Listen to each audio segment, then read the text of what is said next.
ছাত্রদের দেয়া অন্তর্বর্তীকালীন সরকারের রূপরেখা। সরকারের মেয়াদ ৩ থেকে ৬ বছর সর্বোচ্চ। মেয়াদ শেষের ৩ মাস আগে নির্বাচনের ব্যবস্থা করা। পার্লামেন্ট ভেঙে দিয়ে আজ ৬ আগস্ট বিকালের মধ্যেই সরকার গঠন। প্রধান বিচারপতির অপসারণ অথবা পদত্যাগ এবং দলবাজ বিচারপতিদের অপসারণ। আইন শৃঙ্খলা বাহিনীর বিভিন্ন প্রধানদের অবসরে পাঠানো। ৩ বাহিনী ব্যতিরেকে আইন শৃঙ্খলা বাহিনীর বিভিন্ন প্রধানদের অবসরে পাঠানো। নির্বাচন কমিশন পুনর্গঠন। সংবিধান সংশোধন করে দলীয় সরকারের অধীনে নির্বাচন ব্যবস্থাপনা বাতিল।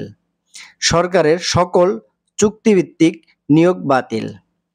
ছাত্র নাগরিক হত্যায় জড়িতদের সর্বোচ্চ শাস্তি নিশ্চিত ও নিহত ও আহত পরিবারকে ক্ষতিপূরণ প্রদান করা। জুলাই মাসকে জাতীয় শোকের মাস হিসেবে ঘোষণা করা। বিগত ১৫ বছরের দুর্নীতির সাথে জড়িতদের বিচারের আওতায় আনা এবং শ্বেতপত্র প্রকাশ করা। দুর্নীতি দমন কমিশন পুনর্গঠন। এসবই ছিল ছাত্রদের দেয়া অন্তর্বর্তীকালীন সরকারের রূপরেখা।